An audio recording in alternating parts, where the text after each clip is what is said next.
Hey guys, welcome to 13.3. Today we're going to talk about probability models. So two things that you need to know about a probability model.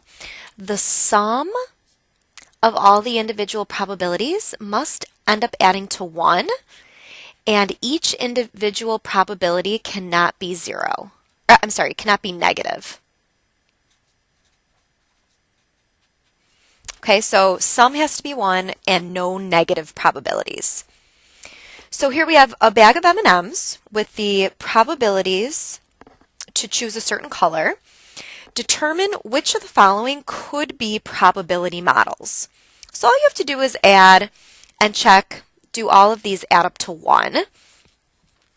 Okay, so you're going to go through and see if they all add up to 1, and then you also have to eliminate any that have negative probabilities. So the negative's easy to spot. This one cannot be a probability model, and the rest, let's just check. Now, obviously, you do not need a calculator. So I'm going to add all these together. This one adds up to 1, so yes, this could be a probability model. This one, let's see, we have 3.1s, and then we have a 0.4, a 0.2, and a 0.3. This one equals 1.2, so it cannot be a probability model. And then the last one, if you add them all up, you do get 1, so both A and D could be probability models. And then the second problem says, construct a probability model for tossing 2 fair coins once. All right, so let's say we have on one side the heads, and the other side we have the tails. And then what's the probability of each? So pretty easy, just 50% each, right? So 0.5, 0.5. Notice they're both positive, and their sum is 1. All right, so real easy one. The next one's a little bit harder. What if the coin is weighted so the tails is twice as likely as the heads? What probability should we assign? All right, so we'll still make our probability model chart here. And we'll still have our heads and our tails, but now you're probably assuming it won't be 50-50. So tails is twice as likely to occur as heads. So what if we call heads X? And what if we call tails 2X? Right? Because it's twice as likely. And let's try to figure out what they should be. Well, we know that the probabilities should add up to 1. So 1x plus 2x must equal 1. Therefore, 3x equals 1. So x equals 1/3. Now, if we plug that in for each, those will be their probabilities. So heads will just be the 1/3, or 0.3 repeating, and the tails will be the 2/3, or 0.6 repeating. Again, they add up to 1, and they're both non-negative. All right, so that's how you do probability models. And then down here, the probability for equally likely outcomes. If an experiment has n equally likely outcomes, and if the number of ways that an event E can occur is m, then to find the probability, you just divide m by n, which I'm assuming you guys knew. Okay, calculating the probabilities of events involving equally likely outcomes. Calculate the probability that in a 3-child family, there are 2 boys and 1 girl. Assume that there's an equally likely chance of each outcome. So sometimes it's helpful to make a tree diagram, and I think I'm going to do that for this one. All right, so the first child can be a boy or a girl. The second child can also be a boy or a girl off of each of these options. And then the third child could also be a boy or a girl.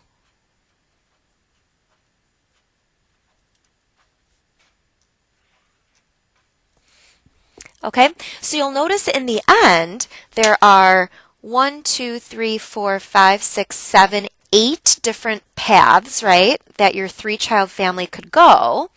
So that's the number of possible outcomes, 8.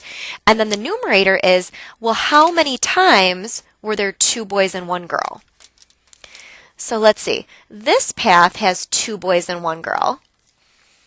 This path has 2 boys and 1 girl. And then this path has 2 boys and 1 girl. And I think that's it. So I think we have 3 out of 8 is the probability of that happening. Okay, let's flip it over onto the next page. So this should look familiar. We've done this formula for the intersection of the number of outcomes. Now we're going to do it for the probabilities. So remember, the union is the or, and the intersection is the and. So we'll write that down again. Union, intersection. And again, the union is all of the E's plus all of the F's minus the intersection double counting. Now, if E and F are mutually exclusive, meaning they don't impact each other at all, then their probabilities that one or the other happens, you can just add them. You don't have to subtract out the and because there won't be any. Okay, so let's do this one here. So you roll a dice, and E represents the event, roll an odd number, and F represents the event, roll a 1 or a 2. So let's start by writing the sample space. If you roll a dice, the only options are 1, 2, 3, 4, 5, or 6, right? So that's our event sample space, the numbers 1 through 6. And then let's write the event E. So E would be you roll an odd number. So that would be either 1, 3, or 5. And then let's write the event F, rolling a 1 or a 2. So 1 or 2.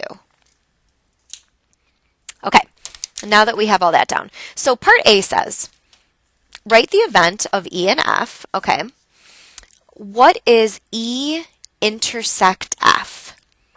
So the intersection is what do they both have? And. The only thing that both E and F have is a 1.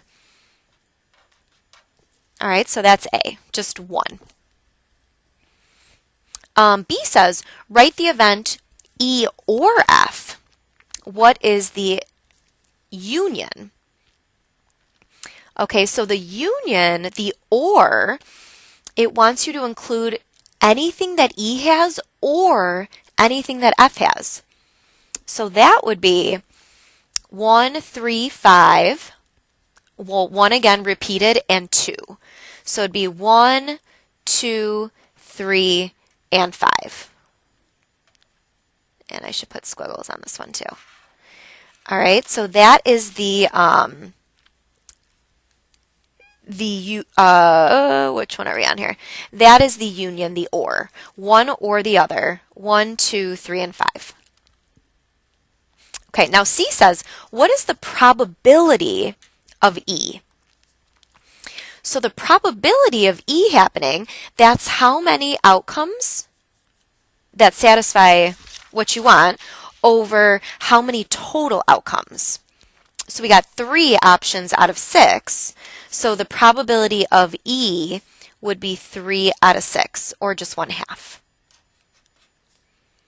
But then the probability of F, here we only have 2 options out of the 6.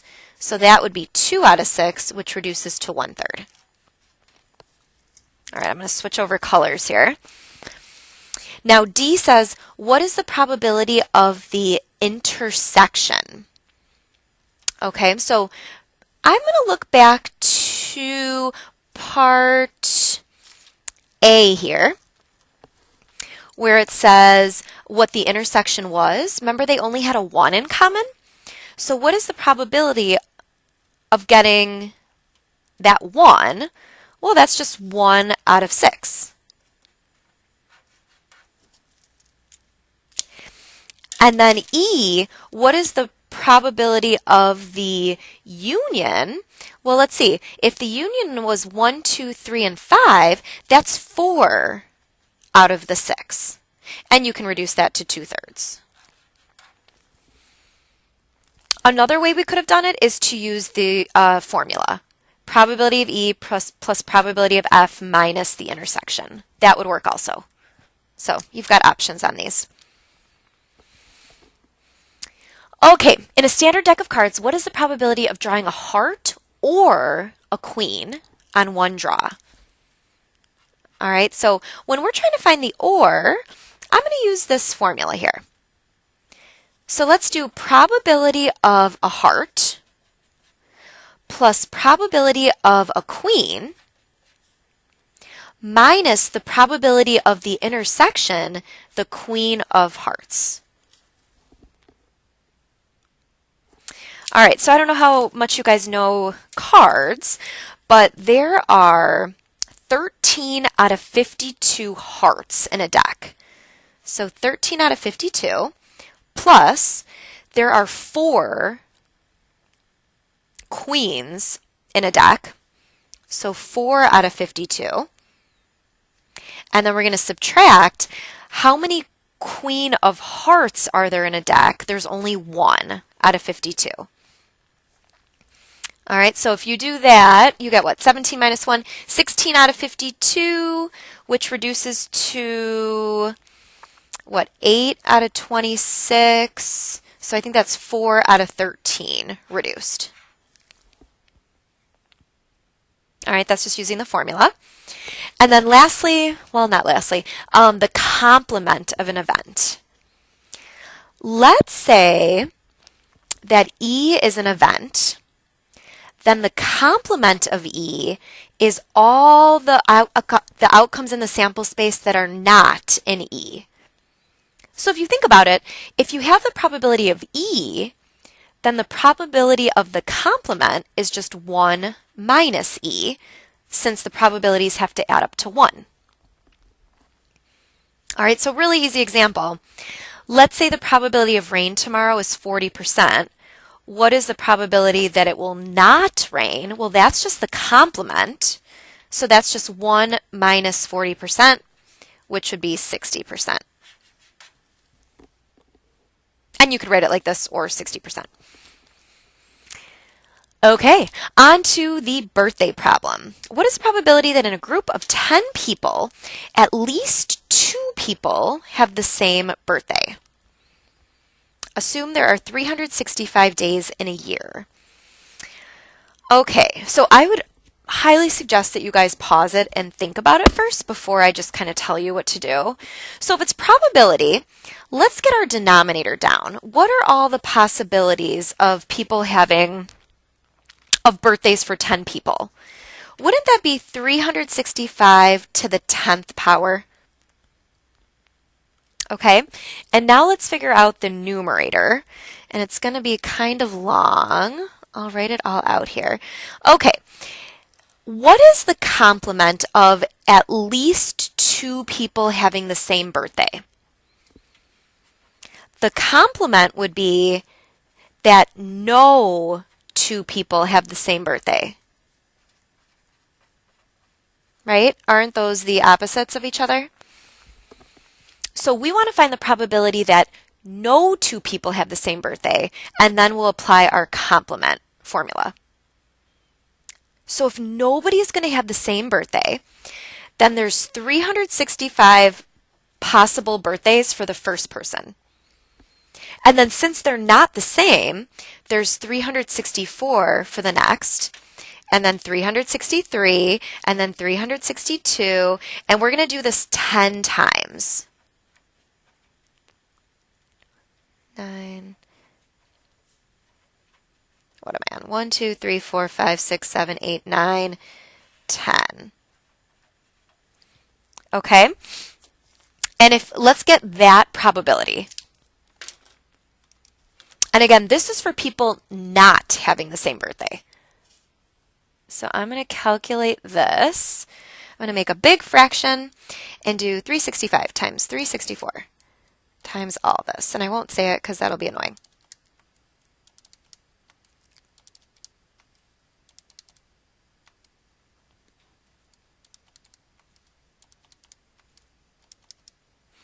And then the denominator we said was 365 to the 10th power. All right, that's 0.883.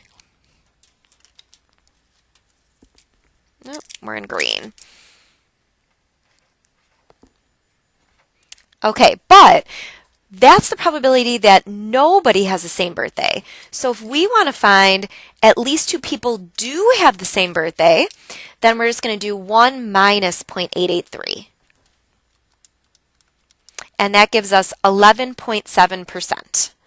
So 0.117 or 11.7%. All right, so complements are really useful depending on the problem. Okay, thank you guys for watching 13.3.